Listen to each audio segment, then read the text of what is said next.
সুপ্রিয় দর্শক, সবাইকে স্বাগত জানাচ্ছি আওয়ার ডেমোক্রেসি অনুষ্ঠানে। আমি হাবিব রহমান আছি আপনাদের সাথে। অনুষ্ঠানটি সরাসরি সম্প্রচারিত হচ্ছে TVN24 নিউ ইয়র্ক স্টুডিও থেকে। যারা সরাসরি দেখছেন, যারা পরবর্তীতে সোশ্যাল মিডিয়াতে দেখবেন, আপনাদের কমেন্ট জানাবেন। আজকে বেশ কিছু জিনিস আলোচনা করবো, কিন্তু সূচনাতে জানিয়ে রাখতে চাই, দ্য ইউএস গভর্নমেন্ট দেখে শুনে মনে হচ্ছে ধীর গতিতে হলেও চলে যাচ্ছেন শাটডাউনের দিকে।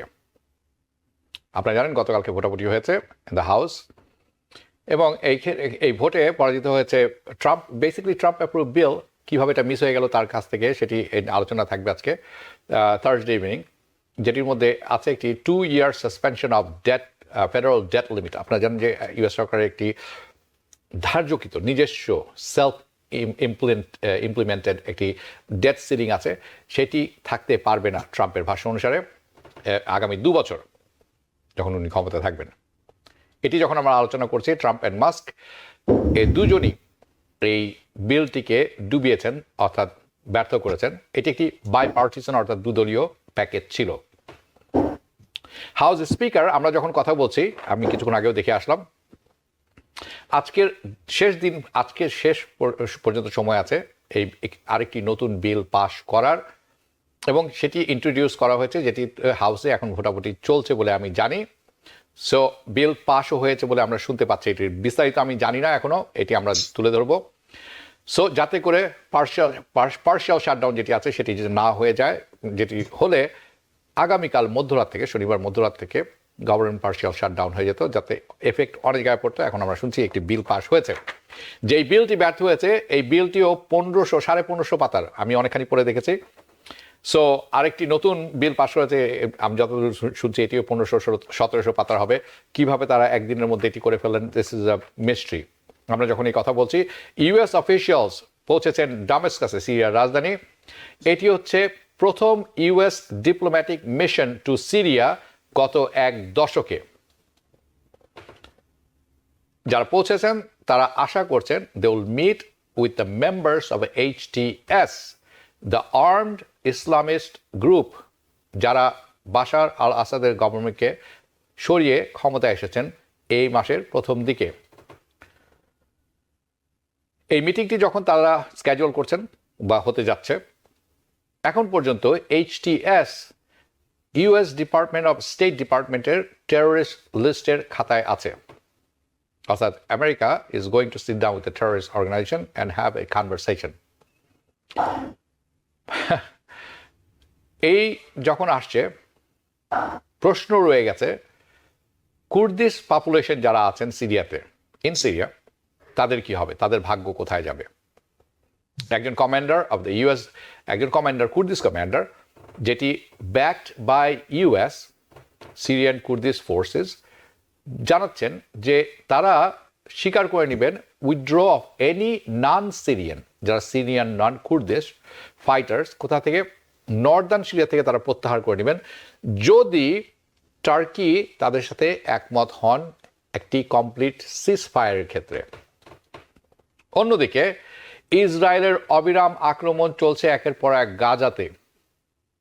কমপক্ষে 77 জন প্যালেস্টিনিয়ান মারা গেছেন গত 24 ঘন্টায়। ইসরায়েলি আক্রমণ হয়েছে দুটি স্কুলে, যে দুটি স্কুলকে আসলে শেল্টারে রূপান্তরিত করা হচ্ছে, যেখানে আরও 50 জন ডিসপ্লেস প্যালেস্টিনিয়ান যারা বস্তুচ্যুত ছিলেন মারা গেছেন in Gaza city. Meanwhile Israeli forces ক্রমাগতভাবে সিজ করে রেখেছেন নর্দার্ন গাজা, যেখানে আছে ট্যাঙ্ক রিপোর্টেড ইন বাইত খানুন। ইসরায়েলি কোয়াডকপ্টার্স দেখা গেছে সেখানে গুলি করছেন নির্বিচারে নিরীহ জনসাধারণের উপর গাজায়, ইন জাবালিয়া আল বালাদ।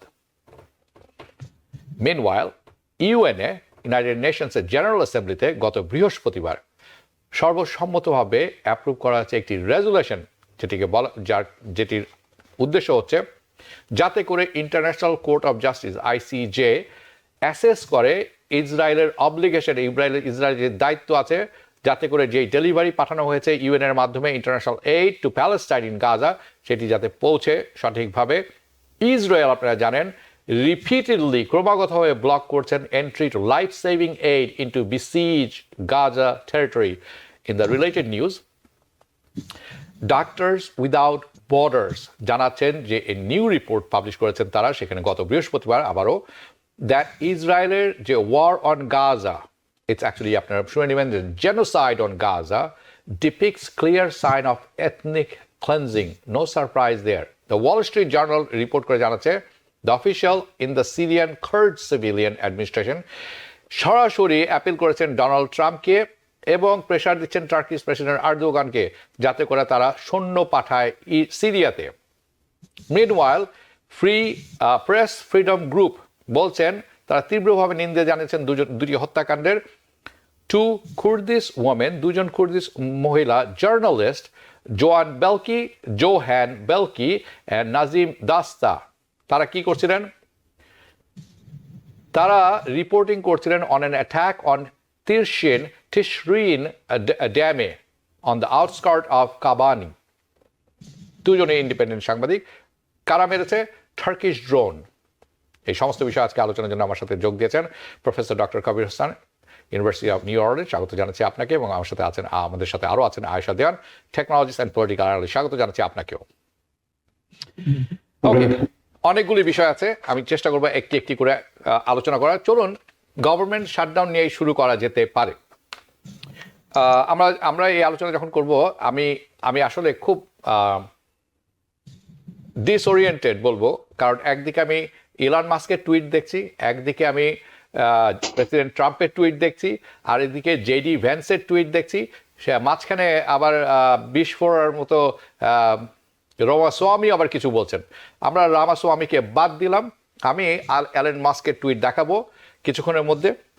চলুন আমরা অনস্ক্রিনে যদি আমরা দেখতে পারি যাতে সবাই সুবিধা হয়। অ্যালেন মাস্কের যে টুইটটি আপনারা দেখছেন, এই টুইটে উনি কি লিখেছেন আপনারা দেখতেই পাচ্ছেন।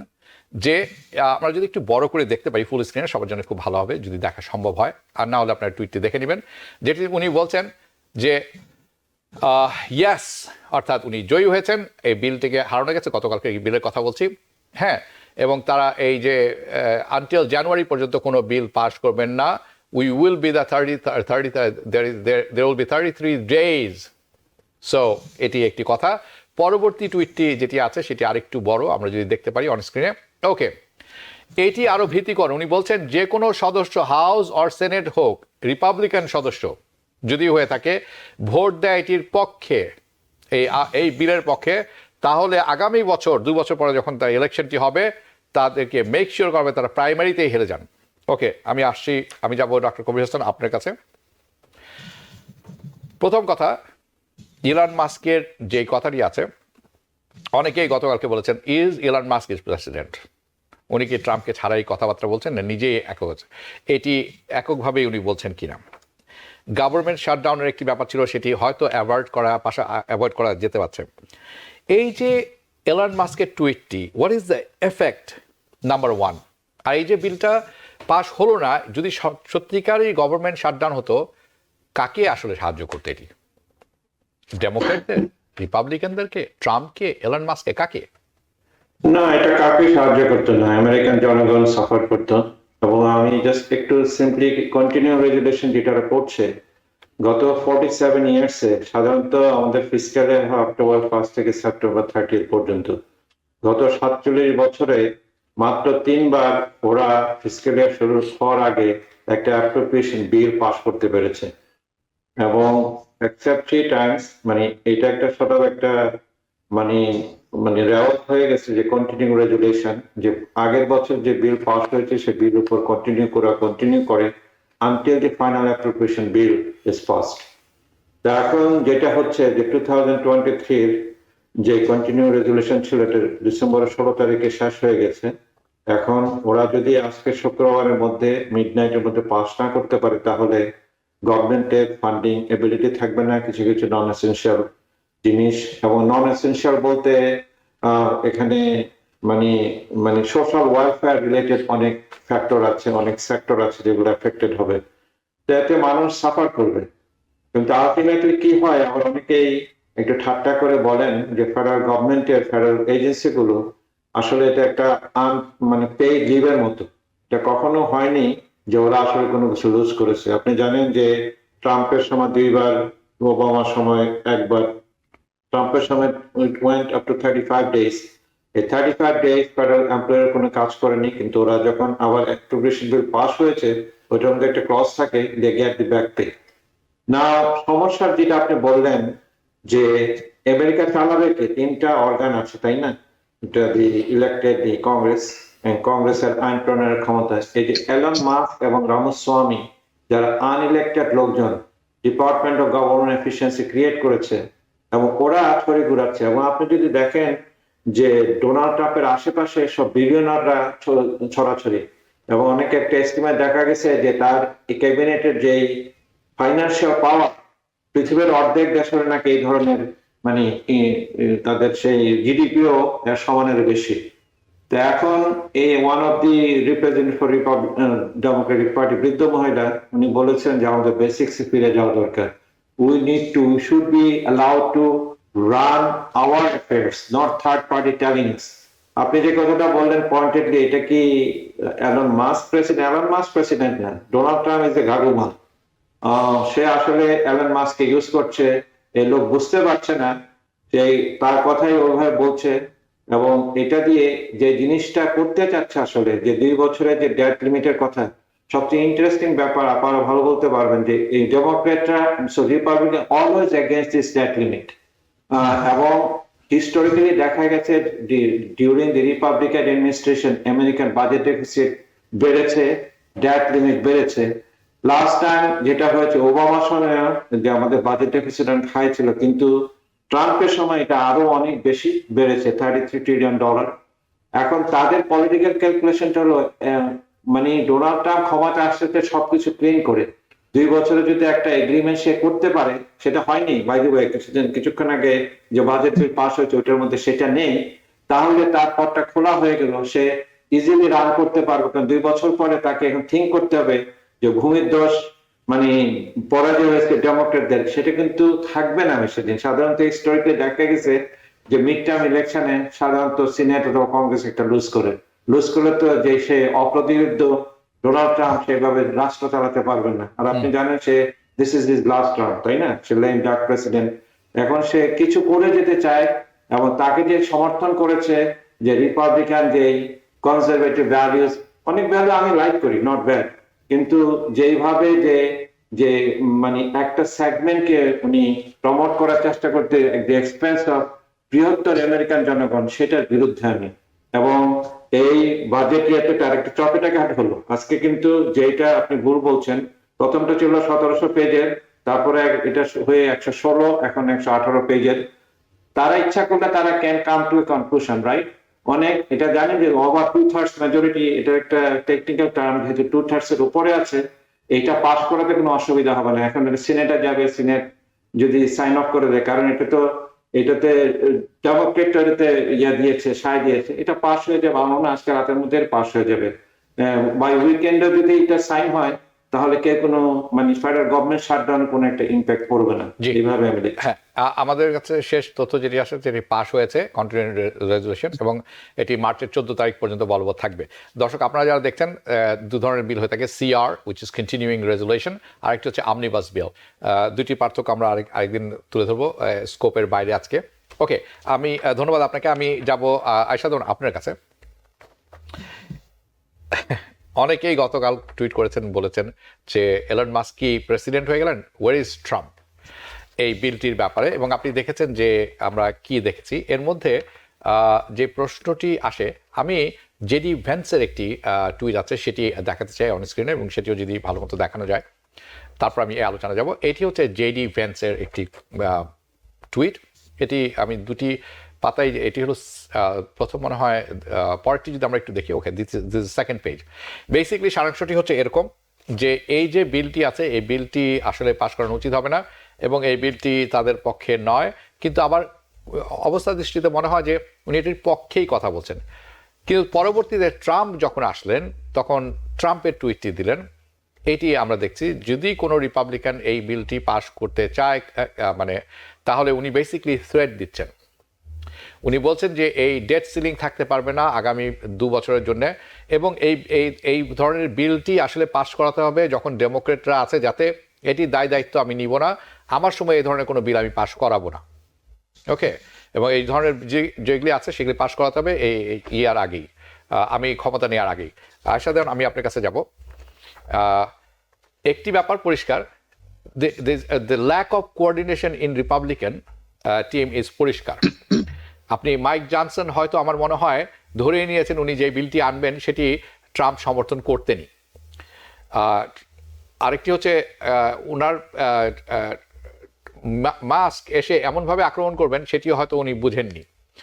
এটির মধ্যে যে আরেকটি প্রভিশন ছিল না ডেট সিলিং এর ব্যাপারে, এবং এখানে বেশ কিছু ব্যাপার আছে যেটি ছিল ফার্মার্সদের জন্য, ডিজাস্টার রিকভারির জন্য বেশ কিছু ফান্ড আছে যেটি তারা বলছেন যে এটি ঠিক না, এটি সরিয়ে ফেলতে হবে, এটি অপচয়। আমি আরও শুনেছি এলন মাস্ককে বলতে যে এখানে এই বিলের মধ্যে $3 বিলিয়ন আছে একটি ফুটবল ফিল্ডের জন্য ইন ওয়াশিংটন ডিসি, এবং $60 বিলিয়ন রাখা হয়েছে ইউক্রেনের জন্য। আমি এই বিলটি সম্পূর্ণ পড়েছি, 1500 পেজেস সম্পূর্ণ আমি স্কিম করেছি অনেক কিছু। এই দুটি জিনিসের একটিও পাইনি। I don't know what he was talking about. So Elon Musk হয়তো বিলটি পড়েই দেখেননি, এটি হচ্ছে আমার ধারণা। এখন যে প্রশ্নটি আছে, কয়েকটি প্রশ্ন এখানে আছে। এলন মাস্ক যেই রোলটি নিয়েছেন, কিছুক্ষণ আগে কবির হাসান বলছিলেন যে ট্রাম্প ঘাগুমাল, এটি উনি দিচ্ছেন, কোনো একটি ব্যাপার আছে। কিন্তু ট্রাম্পের যে স্বভাব আমরা জানি, he is the man, he can only fix everything and nobody else, not Elon Musk, not everybody, not god, not Jesus Christ, not everybody, only Trump can fix it. যদি এই অবস্থা হয় তাহলে ট্রাম্প অ্যান্ড মাস্ক তো দ্বন্দ্বে জড়িয়ে যাবেন বলে অনেকে মনে করছেন। এটি ট্রাম্পের ধাতুতে নেই, আপনি কি মনে করেন? ধন্যবাদ আপনাকে। এটা আসলে it's a very interesting dynamics. আমি বলবো যে পুরো ঘটনাটাই আমরা যখন থেকেই ট্রাম্প ইলেকশনে জিতলেন এবং তার আগ থেকে ইলন মাস্কের যে কামব্যাক এবং পলিটিক্যালি তাকে যে একটা গুরু দায়িত্ব দেওয়া হয়েছে যে ফেডারেল গভর্নমেন্টকে রিশাফল করে এটাকে শ্রিঙ্ক করবার জন্য, এটা ইন আ ওয়ে খুব আনএক্সপেক্টেড এবং সবাই প্রথম থেকে খুব জ ড্রপ হয়েছে যে ইলন মাস্কের মতো মানুষ কেন সেটা করতে যাবে। এটা করবার জন্য যদি করতেই হয় সেটা এই কাজটি করবার জন্য অন্য অনেক মানুষ, যোগ্য মানুষ রিপাবলিকান সাইডেও আছে, তাদেরকে নেওয়া হতো। তো আর এই ব্যাপারটা হচ্ছে যে এখানে ট্রাম্পের এবারের স্ট্র্যাটেজি আমরা দেখছি যে ভীষণভাবেই আগের বার উনি যেভাবে ক্যাবিনেট সিলেক্ট করেছিলেন, যাদেরকে উনি নমিনেট করেছেন তাদের থেকে এবারের নমিনিদের ফিচার্স কিংবা কাদেরকে উনি পিক করছেন আমরা দেখছি যে একেবারেই ওনার লয়ালিস্ট ছাড়া কিন্তু কাউকে আনছেন না, এবং most of the people has lots of baggage কিংবা অনেক রকমের কন্ট্রোভার্সি আছে, কিন্তু বিয়ন্ড দ্যাট এত confidently he is bringing everyone. So Elon মাস্কের ব্যাপারটা হচ্ছে financially it's a big boost for ট্রাম্পের ক্যাম্পেইনের জন্য এবং ফিউচারের অন্যান্য কাজের জন্য। এবার আপনার প্রশ্নের উত্তরে যদি আসি যে এখানে কনফ্লিক্টটা কোথায় হতে পারে ট্রাম্পের সাথে, because Trump is like total narcissistic personality, এটা আমরা জানি এবং এটা পুরো দেশ ভালো করে জানে। আবার ইলন মাস্কও কিন্তু সামহাও একই ধরনের পার্সোনালিটি, অনেকটা এক টাইপেরই। He is also in his tech ওয়ার্ল্ডে he has that attitude. So দুজন যখন এক রকমের মানুষ এক জায়গায় আসে সেখানে কনফ্লিক্ট হবে, কিন্তু সেখানে আবার মিউচুয়াল কিছু বেনিফিটস থাকে। Elon Musk is kind of shadowing, যেটা কালকে গত কয়েকদিন ধরে তার টুইট কিংবা এই যে কংগ্রেসের তার ডিরেক্ট, আপনি হয়তো জানেন যে রন পল কোথায় প্রপোজ করেছে যে he can be the speaker. মানে এরকম অ্যাবসার্ড প্রপোজাল রিপাবলিকানরা যে চিন্তা করতে পারছে সেটা প্রমাণ করে যায় যে তারা ইলন মাস্ককে কোথায় নিয়ে যেতে চায়। তো সেটা হয়তো হবে না রিয়ালিটিতে, কিন্তু এটা একটা জিনিস ইন্ডিকেট করে যে he is going to have a great influence in upcoming government. সেটা ট্রাম্প, যেটা ডক্টর কবির বললেন যে he is a very shrewd person, তার কথাবার্তা আমরা ভাবি অনেক পাগলামি করে তিনি কথা বলেন, কিন্তু প্রত্যেক কথাই কিন্তু আলটিমেটলি তার একটা গোল থাকে এবং মিশন নিয়ে উনি কথা বলেন। ইলন মাস্ক উনি এনেছেন ওনার নিজের বেনিফিটের জন্য এবং ইলন মাস্ক এখানে এসছে তার নিজের বেনিফিটের জন্য। সো দুদিকেই যখন বেনিফিট আছে সেখানে তারা নিজেদের মধ্যে অনেক কিছু কম্প্রোমাইজ করে নেবে, এটাই হচ্ছে আলটিমেট পলিটিক্যাল গেম। এবং আমরা যেটা দেখছি যে এবারের এই পুরো পলিটিক্যাল অ্যাটমসফিয়ারটা totally control by all the financial like যারা জায়ান্ট আছে পুরো দেশটা। এবং হ্যাঁ, তো এটা অনেকটা আপনি যদি এখন রাশিয়ান অলিগার্কের সাথে আমরা কম্পেয়ার করি সেরকম একটা ডিরেকশনে চলে যাচ্ছে, যে একটা গুটি কয়েক মানুষের হাতে পলিসি মেকিং থেকে শুরু করে সবকিছু, আপনি ফ্রন্ট এন্ড হোক কিংবা ব্যাক এন্ডে হোক, they are the one who is going to control it. এবং সাধারণ মানুষের আর ওখানে কোনো সে থাকবে না, কিংবা ইন জেনারেল আপনি পলিসি যদি বদলাতে পারেন, that Elon Musk will play a major role, I can tell you that much. সেখানে ট্রাম্প তার টেরিটরি ছেড়ে দেবে, নট ইন এভরি প্লেসেস, যেটা আমি বললাম যে এখানে মিউচুয়াল বেনিফিটস এর ব্যাপার আছে, যার কারণে তারা একজন আরেকজনের টোতে স্টেপ ওভার করবে না। জি, কিন্তু জেডি ভ্যান্সকে যদি আমরা এর মাঝখানে আনি, আমার কাছে যেটা খুব ইন্টারেস্টিং মনে হয়েছে যে অ্যাজ এ ভাইস প্রেসিডেন্ট তার রোলটা কি হবে আসলে এখানে। He himself, I think, is very confused at this time. Yeah. What role he's going to play, really? he's going to walk তার around with his কোনো- Indian wife. that, that's the role he's going to play. আপনি চমৎকার ভাবে বলেছেন। আমি মনে করি যে ইলন মাস্ক যদি এত বড় রোল প্লে করে, তাহলে ভাইস প্রেসিডেন্টের রোলটি কোথায়? And this is the disconnect, যে ডিসকানেক্টের কথা আমি বলছি। কবির হাসান, আপনি কিছুক্ষণ আগে বললেন যে Elon Musk is unelected, so is Ramaswamy, এবং দুজনই, Elon Musk billionaire, Ramaswamy is millionaire, and when I say millionaire, 100 million and up, not 1 million or Close. 5 million. It's 300 million or 400 million, something like this. It's Ramaswamy's net worth. Okay. দুজনই আনএলেক্টেড, দুজনই অত্যন্ত ধনী। যেই বিলটি বাতিল হলো, এখানে বেশ কিছু প্রভিশন ছিল, আমি দেখছিলাম। ক্যান্সার, বাচ্চাদের ক্যান্সার রিসার্চের জন্য ফান্ড ছিল, ব্রেস্ট ক্যান্সার রিসার্চের জন্য ফান্ড ছিল, রাইট? ড্রাগ, প্রেসক্রিপশন ড্রাগ কমানোর একটি ব্যাপার ছিল সেখান থেকে সাশ্রয় হতো। এর সব কিছুই উনি বাদ দিয়েছেন। He didn't like it and it's out now in the new bill. Okay, যতটুকু আমি জানি। তো এই যে আনএলেক্টেড দুজনই কর্পোরেট পৃথিবীর বড় রথী মহারথী, রাইট? কার ইন্টারেস্ট তারা সার্ভ করবেন? যেখানে আপনি বাচ্চাদের ক্যান্সার রিসার্চের তহবিল সরিয়ে ফেললেন, রাখা যাবে না এই খরচে। আপনি ব্রেস্ট ক্যান্সার সরিয়ে ফেললেন, whose purpose does it serve? এবং কেনই আমেরিকার মতো একটি জায়গায় আনএলেক্টেড দুজনকে এই গভর্নমেন্ট এফিসিয়েন্সির দায়িত্ব দেওয়া হচ্ছে, যাদের কোনো এই ব্যাপারে কোনো জ্ঞানই নেই। এবং আমি একটু বলে রাখতে, অনুষ্ঠানের শেষে আমি ছোট্ট একটি অংশ আমি লিখে রেখেছি, যেটি আমি তুলে ধরবো, যেটির অংশ থাকবে Trump, mask and the Congress, এবং কেন অঙ্ক মিলছে না। আমি শুনবো আপনার কাছে। না, দেখুন, যে কথাটা আসলে এই মানে যারা ইলেক্টেড হয়ে এসেছে তারা হলো রাজনীতিবিদ, তাই না? তারা মানুষের সাথে বসবাস করে, মানুষের সুখ দুঃখ নিয়ে ডিল করে, এবং থার্ড পার্টি যেখানে আনইলেক্টেড এসে ছড়ি ঘুরাবে, কদিন পরে শুধু কংগ্রেস, মানে রিগার্ডলেস অফ পার্টি লাইন, তারা কিন্তু খেপে যাবে। তারা তাদের জন্য যেভাবে ইলেক্টেড হয়ে এসেছে, তাদের যেই কাজ করার কথা, কাজে যদি কেউ বাধা দেয়, স্বাভাবিকভাবে নিবে না। হ্যাঁ, হয়তো বা কংগ্রেসম্যানদের নেই, এলন মাস্কের মতো পয়সা নেই, কিন্তু তাদের ইন্টিগ্রিটি আছে, তাদের পড়াশোনা আছে, তারা জনগণের সাথে কাজ করে, এবং দেখবেন এটা নিয়ে একটা বিরাট টেনশন ক্রিয়েট হবে। আর যে কথাটা আবার সুন্দরভাবে বললেন, আমি বলছিলাম দুজনে কিন্তু একই গোত্রের লোক, নার্সিস্টিক, এবং তারা একসাথে হয়েছে, তাদের মানে মিউচুয়াল বেনিফিট আছে। মিউচুয়াল বেনিফিট, এলন মাস্ক তার টেসলা এবং তার স্টারলিংস প্রজেক্ট গুলোকে নিয়ে সামনে এগিয়ে যাবে, এবং বাই দিস টাইম তার কিন্তু স্টক মার্কেটের মানে তার পোর্টফোলিও ভ্যালু উঠে গেছে because of this connection, people market perceiving it. এবং ডোনাল্ড ট্রাম্প টাকা দরকার মিড টার্মে, কারণ এইভাবে যে ভূমিধস বিজয় তার হবে সেটা সে নিজেও কল্পনা করেনি। এটা ধরে রাখতে হবে। সাধারণত হিস্টোরিক্যাল আমেরিকা দেখা যায় মিড টার্মে গণেশ উল্টে যায়, এবং আপনি যেই দেখেন 2 বছরে যে ডেট সিলিং কে তুলে দেওয়ার কারণটা, সে যাতে এই জিনিসটাকে প্লে করতে পারে, এই জিনিসটা বারবার কংগ্রেসে না যায়। আর আপনি জানেন রিপাবলিকান পার্টি ডেট সিলিং ডেটের এগেনস্টে, ওরা ব্যালেন্স বাজেট চায়, ওরা চায় খরচ কমাইতে এবং ট্যাক্স কমাইতে, দুটাকে ব্যালেন্স রাখতে চায়। কিন্তু ওই যে করতে যাচ্ছে যে ট্যাক্স কমালে যে রেভিনিউ শর্টফল হবে, এটা বড় করে সেটাকে দিয়ে এটা পূরণ করবে। কিন্তু আমি আজকে এটা যাচ্ছি না, এটা ভেরি ইন্টারেস্টিং ইকোনমিক্স ডাইনামিক্স আছে। এই প্রসেসটা করতে গিয়ে মানুষ, যারা খেটে খাওয়া মানুষ, যারা মানে মিডিয়ান ইনকাম, আমি জাস্ট একটা এক্সাম্পল দিচ্ছি যে স্টারবাকসের, ওয়ালমার্টের যে সিইও 2020 তার ইয়ার ছিল কম্পিটিশন $170 মিলিয়ন। অথচ একটা মিডিয়ান ওয়ালমার্ট ওয়ার্কার বেতন পেত $27,000 এবং আপনি যদি তার রিটায়ারমেন্ট বেনিফিট থাকেন 46% অফ দিস ওয়ালমার্ট ওয়ার্কারের কোনো রিটায়ারমেন্ট বেনিফিট নাই।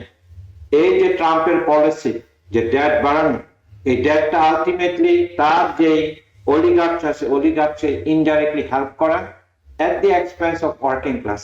আমি আপনাকে বলে রাখছি, এটা প্রেডিকশন, ওয়ার্কিং ক্লাস কিন্তু সাদাদের মধ্যে আছে, কালোদের মধ্যে আছে। সাদারাও কিন্তু একটা লেভেলে খেপে যাবে যখন তারা ফ্রুটটা একসাথে পাচ্ছে না।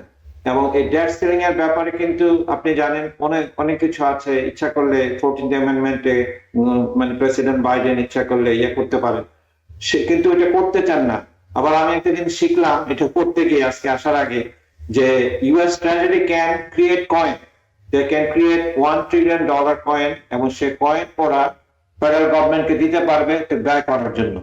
সাধারণ এটা করে না, এটা করতে হলে আপনার কন্টিনিউ রেজলিউশন কংগ্রেসে যেতে যাবেন, এগুলো হবে না। কিন্তু যেহেতু এটা হিস্টোরিক্যাল হয়নি বলে এই অপশনটাকে ইউজ করেন। তো আপনার প্রশ্নের জবাবে যেটা রিপাবলিকানরা করছে, আমার মনে তার একটা ফলস, মানে একটা অলরেডি হেরে গেছে। মানে প্রথমটাকে ওরা মানে টুইটার কারণে বন্ধ করতে, প্রথম যে বিলটা 1500 পৃষ্ঠার সেটা ছিল কম্প্রোমাইজ বিল, দুই পার্টি একসাথে হয়ে ঠিক করেছে। তারপরে যে বিলটা এসেছিল আপনি দেখেন, সেকেন্ড বিলটা কিন্তু মানে ডোনাল্ড ট্রাম্প ওই টুইটার কারণেই হোক বা যে কারণেই হোক এটা এসেছে, দ্যাট হ্যাজ বিন মানে loss 38 Republican voted against it. আমি কিছু কিছু কথা, এবং এই যে বলা যে তোমরা যদি কেউ আমার বিরুদ্ধে যাও তাহলে তোমাদেরকে মিড টার্ম দেখে দেবো, এই ধরনের থ্রেট তো ডেমোক্রেসিতে থাকা উচিত না। তাহলে আমি আইন প্রণয়ন কিভাবে করবো? এটা তো বাংলাদেশের শেখ হাসিনা পার্লামেন্ট মনে হচ্ছে আমার কাছে, যে কিছু করলে খবর আছে। এই ধরনের জিনিসটা আমেরিকান মানে এতদিন ধরে আমি আছি, তাদের যে ডেমোক্রেটিক ভ্যালুজ এবং প্র্যাকটিস এটার মধ্যে এটা যায় না। এইখানে সবচেয়ে বড় লস করেছে রিপাবলিকান আসলে, এবং এটা ইমপ্যাক্ট হবে। Very good point. আপনি যে কথাটা বলছেন অত্যন্ত গুরুত্বপূর্ণ, অনেকের কাছে মনে হবে না, কিন্তু ডেমোক্রেটিক একটি প্রসেস আছে। সেই প্রসেসের অন্যতম একটি ব্যাপার হচ্ছে আমার ইচ্ছা বা মতামত জানানোর অধিকার আমার আছে। তোমার সেটি পছন্দ নাও হতে পারে, ডাজেন্ট ম্যাটার। কিন্তু আপনি দেখেছেন দুটি আমি তুলে ধরেছিলাম, ইলন মাস্ক এবং ট্রাম্প দুজনের কথাই, যে আমরা কিন্তু দেখে নিব আগামী প্রাইমারিতে, বা আপনি প্রাইমারিতেই হেরে যাবেন, আপনি জেনারেল ইলেকশনে যেতে পারবেন না, দলের মধ্যে থেকে তোমাকে নির্বাচিত করা হবে না। ওকে, সো এই ধরনের থ্রেট এখনো কিন্তু ক্ষমতায় যাননি তারা। আমার প্রশ্ন আয়েশা দেওয়ান আপনার কাছে, মাইক জনসন যিনি স্পিকার আছেন, উনি ভোটটি নিয়ে এসেছিলেন, এটি নিয়ে এসেছিলেন বাইপার্টিসান। এটির ব্যাপারে ট্রাম্প এবং এলন মাস্ক দুজনেই খুব বিরাগভাজন হয়েছেন তার উপর। কিন্তু এই মাইক জনসনই কিন্তু শক্তভাবে সমর্থন করে গেছেন ট্রাম্পকে যখন উনি ক্ষমতায় ছিলেন না, নির্বাচন হয়নি, যথেষ্টভাবে করেছেন, এবং তার ইশারাতে বর্ডার বিলটিও তিনি কিন্তু ফেল করিয়েছেন। ওকে, তার ইশারাতে। এখন গুজবটি হচ্ছে এরকম, নট গুজব, অনেকেই মনে করছেন যে মাইক জনসনের career finish, he is done. আপনি কি তাই মনে করেন? মানে উনি আর no longer will be house speaker? সেটা মনে করতে পারি। আমরা যে সিচুয়েশন বরাবর দেখে এসেছি, যেটা আমি একটু আগে বলতে চাচ্ছিলাম, যে ডক্টর কবির যেটা বললেন যে বাংলাদেশের মতো কিংবা অনেক অটোক্রেটিক গভর্নমেন্টের মতো করে ট্রাম্প এখানে গণতন্ত্রকে বদলাতে চাচ্ছে, এবং সেটার একটা বড় সুযোগ আমরা দেখেছি যে প্রজেক্ট 2025 যে ব্যাপারগুলোতে ইলাস্ট্রেট করা হয়েছে, যে প্ল্যান গুলো করা হয়েছে, এগুলো কিন্তু সেই ডিরেকশন থেকেই এসছে। কিন্তু এখন যেটা নিয়ে সবার একটা কনফিডেন্স কাজ করে, যে যদি সিনেট, কংগ্রেস এবং জুডিশিয়াল সিস্টেম তিনটের মধ্যে যদি অনেস্টি কাজ করে এবং আপনার প্রোটেস্ট করবার মতো ক্ষমতা না থাকে, তাহলে কিন্তু এটা হতে পারে। এবং আমরা এখন যে জায়গায় বসে আছি, আমেরিকার যে সিচুয়েশন পলিটিক্যাল সারাউন্ডিং এ, আপনি যদি কংগ্রেস একটা যেই দলের, একই দল সিনেট কন্ট্রোল করছে, দেশের প্রেসিডেন্ট সেই দলের, জুডিশিয়াল সুপ্রিম কোর্ট তাদের ফেভারে কনজারভেটিভ সাইডে, তো আপনি যদি সবকিছু এরকম অ্যালাইনমেন্টে নিয়ে আসেন, এবং সেখানে যদি একজন প্রেসিডেন্ট কিংবা তার যেই অ্যাডভাইজার কিংবা ক্যাবিনেট আছে তারা যদি সেরকম ভাবে চিন্তা করে, যেটা প্রজেক্ট 2025 প্রিজেক্ট করা হয়েছে, কিংবা যে কোনো অটোক্রেটিক গভর্নমেন্ট যেভাবে দেশকে পরিচালনা করতে চায়, সেখানে আপনি কথা যা বলছেন তার চেয়ে বেশি হচ্ছে আপনার হাতে ক্ষমতা আছে আইনকে বদলে দেবার জন্য, যেটার মাধ্যমে আপনি ভবিষ্যতে দেশকে সেভাবে নিয়ে যেতে পারেন, যেটা গণতন্ত্রকে হ্যাম্পার করছে, কিংবা আমাদের যে রোড ব্লক তৈরি করে দেওয়া।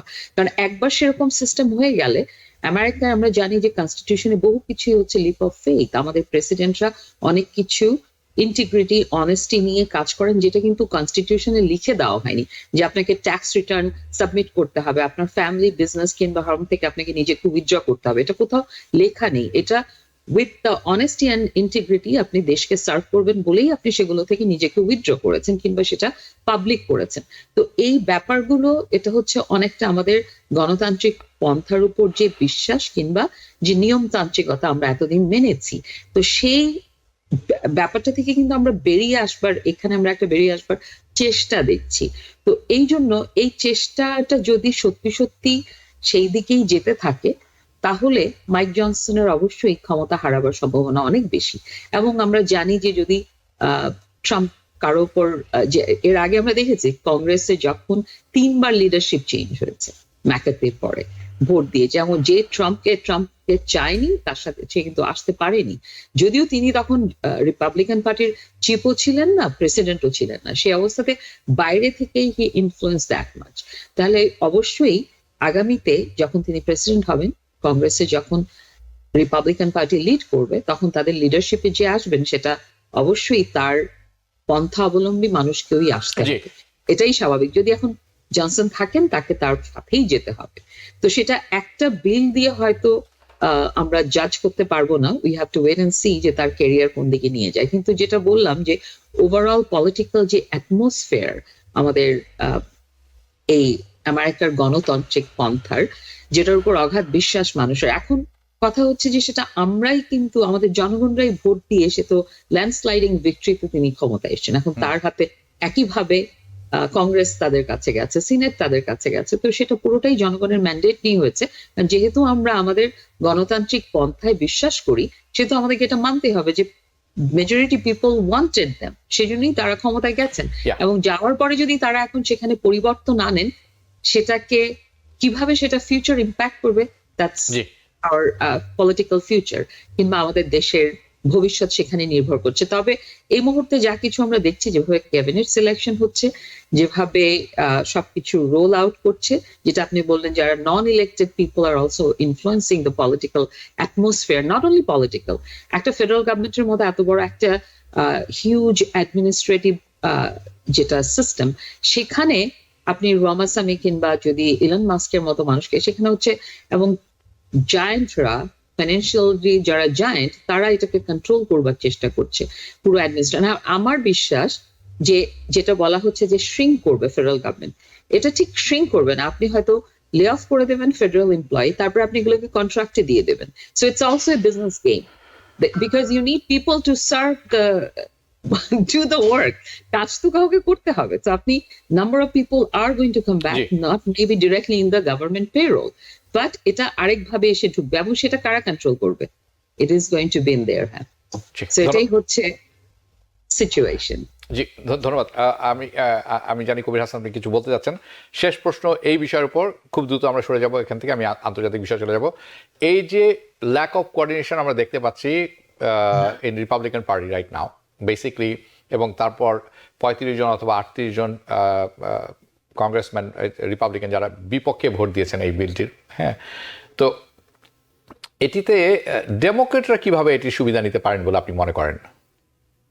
না, দেখুন, ফার্স্ট অফ অল আমি জাস্ট একটা আপা খুব এক্সিলেন্ট সুন্দরভাবে বলেছেন, দুই শেয়ার একসাথে হয়েছে। ওরা ফেডারেল গভর্নমেন্টকে সিং করতে যাচ্ছে, ওই কাজগুলো ওরা নিবে, পয়সা কিন্তু ফেডারেল গভর্নমেন্ট থেকে আসবে। ওরা ডেট সিলিং বাড়াতে যাচ্ছে, বড় করে পয়সা প্রাইভেট সেক্টরকে দেওয়া হবে। এবং একটা জিনিস মনে রাখা দরকার, এখানে কিন্তু সোশ্যাল ক্যাপিটাল আছে, ইনস্টিটিউশন আছে। কংগ্রেস একটা ইনস্টিটিউশন, যখন তারা দেখবে তাদের জন্য যে কাজ করতে জনগণ ভোট দিয়েছে, বাইরের লোক কিন্তু মাতব্বরি করতেছে, তারা কিন্তু আলটিমেটলি এর বিরুদ্ধে রিভল্ভ করবে, whether you are Republican or Democrat. আপনার পলিটিক্যাল ফিলোসফি যাই থাকুক না কেন, আপনার যে অপারেশনাল সাইডটাকে যদি ইন্টারফেয়ার করে, সেটা কিন্তু আপনাকে ইমপ্যাক্ট করবে। এবং আমি মনে করি যে 3-4 বার মাইক জনসন নাও হতে পারে, কারণ mic Johnson after all he is a politician, তাই না? তার ডিএনএ তে আছে যে ভ্যালুস গুলো সে বড় হয়েছে, তাই না? ডোনাল্ড ট্রাম্প তো বাইরে থেকে আসে, সে ডেমোক্রেটিক প্রসেসে কিন্তু সে বড় হয়নি। সে বিজনেস প্রসেসে বড় হয়েছে, হি ইজ লাকি বিকেম, এবং সে কিছু লোকজনকে করেছে, কিছু লোকজনের আমেরিকার যে হোয়াইট মাইনরিটি আছে তাদের যে মানে ডেপ্রাইভেশনের মেসেজটাকে সে সামনে নিয়ে এসেছে, তাই না? সে মনে করছে যে সবাই সারা দুনিয়া থেকে এসে লোকজন আমেরিকা দখল করে নিচ্ছে ইত্যাদি ইত্যাদি, এবং সেটাকে করার জন্য, চেঞ্জ করার জন্য প্রজেক্ট 2025 এর কথা যেটা বলছেন উনি করছেন আর কি। আপনার প্রশ্নটা ছিল, ভুলে গেছি বলতে গিয়ে, কি ছিল এটা?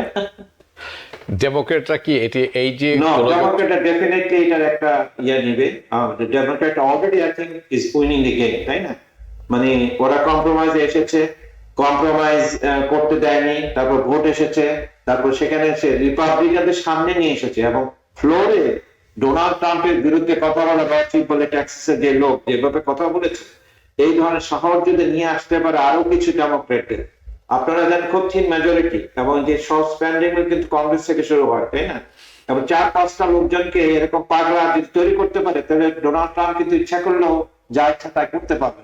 আমার এই সেন্সে আমি মনে করি যে ডেমোক্রেট অর্থাৎ যেটি আমি বলতে চাচ্ছি, এই বিভিন্ন কারণে হাউসে কিন্তু রিপাবলিকান মেজরিটি মাত্র 2টি সিটের জন্য, দে হ্যাভ মেজরিটি, মানে রেইজার 3 বললেও কম বলা হবে, অনলি 2টি সিটের ব্যবধানে তারা আছেন মেজরিটিতে। এবং আমরা সবসময় জানি করোনা 5-6 জন এদিক সেদিক দলছুট হয়েই যান বিভিন্ন ভোটের সময়, কাজেই দিস ইজ এ চান্স, মানে Democrat can bring in some balance. এখন তো কোনো ব্যালেন্স নেই, দের ইজ নো ব্যালেন্স। আমি এই প্রসঙ্গের থেকে একটু সরে আসতে চাই, আরও অনেক ব্যাপার রয়ে গেছিল, আমি আলাপ করবো না অন্য একদিন। ওকে, আচ্ছা থাক, আমি বলতে চাচ্ছিলাম পরে বলি। সিরিয়ার ব্যাপারে চলে আসি আমি একটু, আয়শা দেওয়ান আপনার কাছে আমি যাব। ইউএস রিপ্রেজেন্টেটিভ তারা আছেন এখন সিরিয়াতে, এবং আমরা আজকে গতকালকে একটি রিপোর্টে জানতে পারলাম যে পরিমাণ সৈন্য সিরিয়াতে আমেরিকা বলছিল সবসময় আছে, তার চেয়ে আসলে দ্বিগুণ পরিমাণ সৈন্য তারা সিরিয়াতে আছে এবং আগে থেকেই আছে। কেন এই সোলজার আগে থেকে আছে, কি এটি অনেকে অনুমান করে নিতে পারেন যে আমেরিকা কন্ট্রোল করতে চাচ্ছেন এবং আমেরিকায় দখলে রাখতে চাচ্ছেন সিরিয়া, এটি একটি ব্যাপার। আরেকটা জিনিস হচ্ছে যে অবস্থা দৃষ্টিতে মনে হচ্ছে লুকস লাইক ইউএস, আমেরিকা এবং ইসরায়েল একসাথে কাজ করছে সিরিয়ার ইস্যুতে। তাহলে সিরিয়াকে রক্ষা করবে কে? খুবই ইন্টারেস্টিং প্রশ্ন। আমি বলবো যে এই মুহূর্তে আসলে এটা খুবই এখন একটা হয় না যে খুব ব্লারি পিকচার আমাদের সামনে।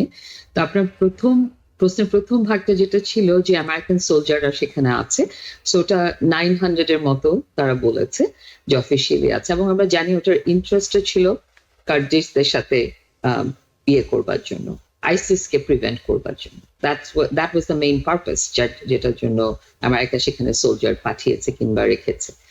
তো সেখানে আমরা অলরেডি ট্রাম্পের স্টেটমেন্টও দেখতে পাচ্ছি যে he is kind of pointing towards Turkish গভর্নমেন্টকে, যে এইচটিএস যে দামাস্কে এসছে এবং এটার পেছনে টার্কিকেই তারা অনেকটা ইন্ধন যোগাচ্ছে বলে ধরে নিচ্ছে, সেদিকে ডিরেকশন নিচ্ছে।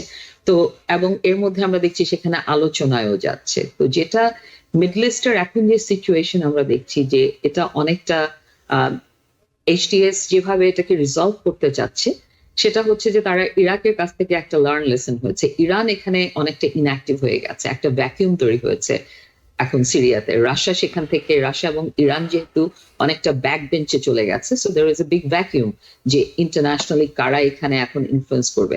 তো সেই জায়গাটায় এখন আমেরিকান ইসরায়েল অনেকটা জোট বেঁধে সেখানে যাচ্ছে। স্পেশালি আমি বলবো সাউথ সিরিয়াতে আমরা দেখছি যে যেভাবে Israel is trying to dominate, মানে তাদের যে ইনফ্লুয়েন্সটাকে দেখাতে চাচ্ছে ওখানে এবং ভিজিবল করছে, যেটা তাদের মানে টেরিটরির বাইরে, they are not suppose to do that, কিন্তু ওরা যেহেতু আমেরিকার পেছনে ব্যাকআপ আছে সেটা করছে। এবার যেটা ব্যাপার হচ্ছে যে আপনার প্রশ্নটি ছিল যে কারা সেখানে আমেরিকা কিভাবে ইনফ্লুয়েন্স করতে পারে। এটা আসলে সিরিয়ার এখনকার রেবেল গভর্নমেন্টকে কারা সাপোর্ট করবে, রেবেল গভর্নমেন্টকে কারা সাপোর্ট করবে সেটা একটু আগে যেটা বললাম, যেটা খুবই ঘোলাটে। আমেরিকা ডিপ্লোম্যাটিক ভাবে কিন্তু চাইছে এখানে একটা এন্ট্রি নিতে এবং একটা প্ল্যাটফর্ম তৈরি করতে, যেহেতু এটা রাশিয়ান ভ্যাকিউম এখন আসাদ রেজিমের পরে। সেদিক থেকে তারা তাদের অ্যালাইদের নিয়ে চেষ্টা করবে। যখন ইকোনমিক সেকশন গুলো হচ্ছে সবচেয়ে বড় ব্যাপার, যে সেটাকে আমেরিকা কিভাবে হ্যান্ডেল করবে, অ্যান্ড কোন কন্ডিশন এন্ড ক্লজে তারা এইচটিএস এর সাথে এটা রিজলভ করবে সেটার উপরই ডিপেন্ড করছে তাদের আধিপত্য সেখানে তারা কিভাবে বিস্তার করবে। তো এটা এই মুহূর্তে it's too early to say. 12 জি। দিনের একটা সরকারে আমরা বুঝতে পারবো না, কারণ এখন সবাই সব দিক থেকে একটা চেষ্টা করে যাচ্ছে এবং everybody is testing the water. আর সবচেয়ে বড় ব্যাপার হচ্ছে এসটিএস কে, যেটা হামাদ আল শাহকে প্রুফ করতে হবে যে তার যেই এজেন্ডা, সে যে খুব সেকুলারিস্টিক একটা এজেন্ডা নিয়ে আসছে এবং তার ইকোনমিক পলিসি এন্ড প্ল্যান গুলো কি, সেটার উপর ডিপেন্ড করেই কিন্তু এখানে টার্কির একটা রোল থাকবে। Israel and America of course jointly করবে, যেটা অনেকেই অপোজ করবেন, বিশেষ করে ইসরায়েলের ভূমিকা সাউথ সিরিয়াতে। এবং সেখান থেকে অন্য মিডল ইস্ট কান্ট্রি গুলো কিভাবে এখানে রোল প্লে করবে সেগুলো সবটাই আমাদেরকে এখন it's a kind of evolving story, আমাদেরকে দেখতে হবে যে কিভাবে ডিল করছে। I would love to hear your, I would love your this story, but I will tell you this much. Syria is done. Basically is done. US and Israel is the winner. কেউ যদি সিরিয়াতে জয়ী হয়ে থাকে সেটা হলো Israel and America. আমি just একটা জিনিস আপনি বলতে সুযোগ পাবেন, আমি আসছি, আপনাকে সুযোগ করে দিচ্ছি, আপনার কাছে প্রশ্ন থাকবে, আপনি বলে নিন। না, আমি জাস্ট আপনার যেটা বলছেন ভুলে যাবে বলে, যে এটা আসলেই রাইট, আপনি ঠিক বলেছেন, it's the win of US and Israel and Syria is done. আমি কেন ব্যাখ্যা আমি এটা বলতেছি, এই যে 9/11 এ যখন ওয়েসলি ক্লার্ক ছিলেন, ওয়েসলি ক্লার্ক পেন্টাগন ওনার একটা ইন্টারভিউতে বলেছেন যে ওকে 5 বছর সময় দেওয়া হলো 7টা কান্ট্রিকে সে ধ্বংস করতে হবে, starting from Iraq all the way to Somalia, Sudan পর্যন্ত। এবং এটা কেন করা হচ্ছে? কারণ ওই যে গাজা এবং যে অধিকৃত ভূখণ্ড, এই ল্যান্ড ওরা কখনো ছাড়বে না ইসরায়েল, কারণ সবকিছুর ইন্টারন্যাশনাল ইয়াতে ল্যান্ড ফর পিস যে জিনিসটা, এই জিনিসটা কখনো করবে না।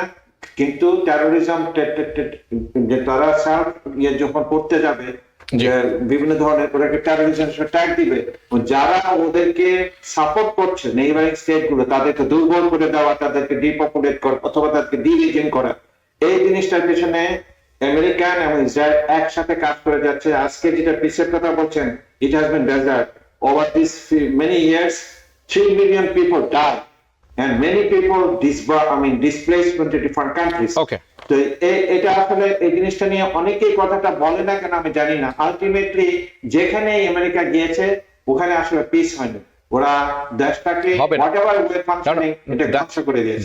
Their US goal not to bring in peace. No. US goal very simple. আপনার কাছে যদি একটি সুন্দর জামা থাকে, এটি আমার চাই, এই জামাটি আপনি সুন্দর করে দিয়ে দিলে খুব ভালো কথা, তাহলে ভদ্র মতো আপনি দিয়ে দিলেন, আর না হলে আমি খুলে নিব। আমি যদি খুলে নেই তাহলে কিন্তু আপনি আর জীবিত থাকবেন না। The same thing happen in Iran, যখন ইরান ন্যাশনালাইজ করেছিল তাদের oil industry. Same thing happen in Iraq, যখন সাদ্দাম হোসেন কথা শুনলেন না এবং নিজের মতো করে করতে চাইলেন পশ্চিমা শক্তির বাইরে গিয়ে। Same thing happen in Libya, যখন গাদ্দাফি বললেন যে আমি ন্যাশনালাইজ করবো এবং আমি US ডলার আর ব্যবহার করব না, আমি গোল্ডে নিব আমার পেট্রোলের দাম। This is a no-no for US and the Western interest.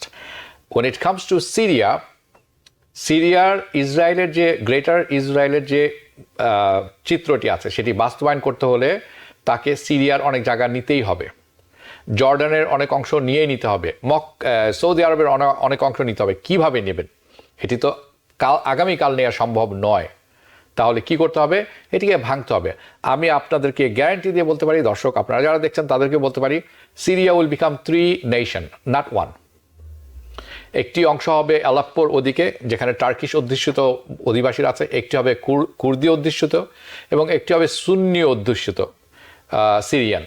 এবং এইটা হওয়ার পরে এটিরও একটি ব্যাপক অংশ ইসরায়েলের পকেটে চলে যাবে, কারণ তা এই 3 গ্রুপের কোনো গ্রুপই কোনো কিছু নিয়ন্ত্রণ করতে পারবে না। এবং 3টি মজার ব্যাপার হচ্ছে 3টি গ্রুপই এস্টাবলিশ করা হবে US ব্যাকড অ্যালাইজের মাধ্যমে।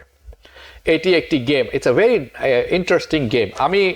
আমাদের সময় কম, আমি ছোট করে এই প্রশ্নটি, এখানে আরো অনেক প্রশ্ন ছিল কিন্তু সেটি বাদ দিলাম, কারণ রেবেল যারা আছে এই মুহূর্তে HTS, it's totally backed by US, France and Israel, এবং তারাও এটি জানে, আপনিও জানেন, আমরাও জানি, সবাই জানি। কিন্তু একটি ইন্টারেস্টিং কথা হচ্ছে রাশিয়ার জন্য বড় ক্ষতি হয়ে গেল। রাশিয়ার যে বেস ছিল সেটি চলে গেল সেখান থেকে, এবং আরো ইন্টারেস্টিং ব্যাপার হচ্ছে রাশিয়া কিন্তু সেখান থেকে Africa, the horn of Africa, in the Sudan, সেই সব জায়গায় প্রভাব বিস্তার করতো। এখন সেটি চলে গেল, তাহলে রাশিয়ার অবস্থানটা কি দাঁড়ালো? শুনবো আপনার কাছেই শুনবো। না, রাশিয়া এখন রিগ্রুপ করছে, এখন লিবিয়াতে চলে গেছে। তারা আপনি জানেন যে ফ্লিট বাড়ি সামরিক, ওখান থেকে ওদেরকে মানে অবস্থান চেঞ্জ করেছে। এখন তাদের ইউক্রেন নিয়ে তারা ব্যস্ত, এবং আপনি জানেন যে ইউক্রেনের যুদ্ধ নিয়ে অনেক আলাপ হয়েছে, এটার পিছনে ইউএস আছে, তাই না? ইউএস ইউক্রেনকে দিয়ে যুদ্ধ করাচ্ছে। তাই আর যে কথাটা আপনি বললেন, আসলে এই যে তিনটা ভাগ হয়ে যায়, এখনই আজকে গেছে ইউএস ডেলিগেট যে বলতেছে মাইনরিটি রাইট। আরে এত বছর ধরে মাইনরিটি 12% মাইনরিটি মানে 88% মেজরিটিকে ওরা রুল করতো, খুব ব্রুটাল। এই লোক তো এসে বলেছে যে আমরা সব সিজন একসাথে করতে চাই। আবার একটা প্রশ্ন যে এটা কি আফগানিস্তান হবে কিনা, সে বলেছে যে আমাদের, আপনি জানেন যে মানে আমাদের সভ্যতার পাদে বেটে সিরিয়া আছে, তাই না? আমরা সভ্যতা শিখেছি ওখান থেকে। তাই ওরা একই হবে না, কিন্তু ডেঞ্জার ইজ দেয়ার, কারণ আমেরিকা গেম প্লে করেছে। আমেরিকা অলরেডি সব মানে বীজ কিন্তু বহন করে রেখেছে। বিভিন্ন সশস্ত্র গোষ্ঠী ওরা একসাথে হয়েছে, তাদের মধ্যে দ্বন্দ্ব লেগে দিতে বেশিক্ষণ লাগবে না। ওরা এই গেম প্লে করবে ultimately to benefit Israel. US Israel, জি, ধন্যবাদ। আমি আরো অনেক কিছু আলাপ করা ছিল, আসলে আলাপ করার সময়টি অতিক্রম হয়ে গেছে। আমরা অবশ্যই অদূর ভবিষ্যতে অথবা আগামী সপ্তাহে, তারপর সপ্তাহে এটি আলোচনা চলতে থাকবে, আওয়ার ডেমোক্রেসি ডেইলি প্রোগ্রাম। আপনাদের দুজনকে অসংখ্য ধন্যবাদ, আপনারা ভালো থাকবেন। দর্শক, শেষ করার আগে একটি ছোট্ট কথা, যেহেতু বাজেট নিয়ে কথা হচ্ছে, আমি ছোট্ট করে একটু ট্রাম্প, অ্যালেন মাস্ক এবং কংগ্রেস এবং তাদের অঙ্ক, যে অঙ্কর গাণিতিক হার মিলছে না। Trump department of efficiency, government efficiency, dose, এবং তারা যে অ্যাসোসিয়েটেড পিপল আছেন, তারা একটি বড় প্রতিজ্ঞা করেছেন, they made a big promises. Now Congress, এখন কংগ্রেসে যারা আছেন তারা চিন্তা ভাবনা করছেন এই যে বড় দাবিটি তারা ফুলফিল করতে, সম্পূর্ণ করতে পারবেন কিনা, আসলে এটা কি করা সম্ভব কিনা। এবং এটি নিয়ে অনেকবারই কথা বলেছে যে এফিসিয়েন্সি, যদি আপনি এফিসিয়েন্সি তৈরি করতে চান, তাহলে আপনাকে, তারা যেটি বলে থাকেন, এফিসিয়েন্সি তৈরি করবেন, তারা দক্ষতা বাড়াবেন, খরচ কমাবেন বাই ডিফল্ট। বাট আপনি যদি দেখেন তাহলে কি করতে হবে, আপনি যদি দক্ষতা বাড়াতে চান, খরচ কমাতে চান, আপনাকে কাট করতে হবে, কমাতে হবে, কোথাও না কোথাও কাট করতে হবে। দ্য প্রবলেম মোস্টলি আমরা এবং ডেফিনেটলি বলতে পারি যে আপনি you are looking for a cut to create money, আপনাকে কাট করতে হবে যাতে আপনি মানি সেভ করতে পারেন। এটা মিম ওয়ার্ড দিয়ে একটি নাম্বার আপনি বলে থাকেন, $2 ট্রিলিয়ন, এইসব হাবিজাবি না। ওয়েল, এই $2 ট্রিলিয়ন যে মিম ওয়ার্থ নাম্বার, এটা অনেক রিপাবলিকানরা এখন ঘাম ঝরছে, কারণ এটা আসলে করা সম্ভব নয়। কেন? বিকজ ইভেন তারা হেল্প করতে চান ট্রাম্পকে, ট্রাম্পের এজেন্ডাকে তারা চান, যদি তথাপি তারা এটি পারবেন না। অলসো নো দ্য ম্যাথ, এদের এই অনেকটাই ম্যাথটার কারণে, এই অঙ্কের কারণে অনেকে খুব সন্দিহান। এই massive number is not simple. কেন? আমরা যদি শুধু নাম্বারগুলি, যে নাম্বারগুলো আমরা জানি, সংখ্যাগুলি জানি, সেটা নেই কংগ্রেশনাল বাজেট অফিস থেকে, সিবিও 1923 সালে, গত বছরের কথা বলছি, টোটাল অ্যামাউন্ট যারা খরচ করেছেন আমেরিকার government, the Sarkar, the government, সেটি হচ্ছে $6.1 ট্রিলিয়ন খরচ করেছেন। রেভিনিউ অথবা আয় করেছেন $4.4 ট্রিলিয়ন। এইখান থেকে যদি আপনি দেখেন, আপনি বুঝে যাবেন অ্যালন মাস্ক কেন $2 ট্রিলিয়নের কথা বলছেন। এটির যে গ্যাপটি আছে, দ্যাট ইজ দ্য $2 ট্রিলিয়ন, এটি উনি সেভ করতে চান, ব্যালেন্স বাজেট আনতে চান। Federal spending can easily B broken, কিন্তু আপনি যদি সরকারের খরচ দেখেন, যত হম্বিতম্বি করেন না কেন, তিনটি মূল ধারায় আপনি ভাঙতে পারবেন। 3 categories: interest payment on debt, অর্থাৎ সরকারি যে লোন নিয়েছেন বিভিন্ন সংস্থা, দেশ, তাদের যে লোনের যে ইন্টারেস্টটা দিতে হয়, এটি একটি খরচ। ম্যান্ডেটরি স্পেন্ডিং, যেটি আপনাকে করতেই হবে, এটি একটি খরচ। Discretionary spending, so what is the ডিফারেন্সটা কি between mandatory spending and discretionary spending? Mandatory spending যেটি হচ্ছে, এটি ল, এটি law, social security is a law, Medicare একটা ল, মেডিকেড একটা law, military expenses law, requirement is a law, এটি আপনি কোনোভাবেই বাদ দিতে পারেন না। ডিসক্রিশনসি যেটি আছে, সেটি হচ্ছে এডুকেশন খাতে হয়ে থাকে, অন্যান্য খাতে হয়ে থাকে, এই সমস্ত খাতে হয়ে থাকে। আপনি যদি পুরা মিলিটারি খরচ বাদ দেন, সব কিছু বাদ দেন, $1.7 ট্রিলিয়ন হয়।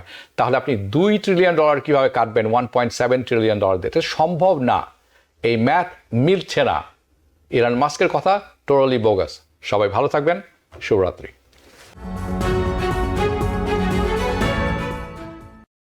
TBN 24 টেলিভিশন দেখতে আজই কল করুন 7187776556। লগ ইন করুন www.totalcablebd.com। নিউ ইয়র্ক থেকে সম্প্রচারিত TBN 24 টেলিভিশন বিশ্বজুড়ে বাঙালির কণ্ঠস্বর।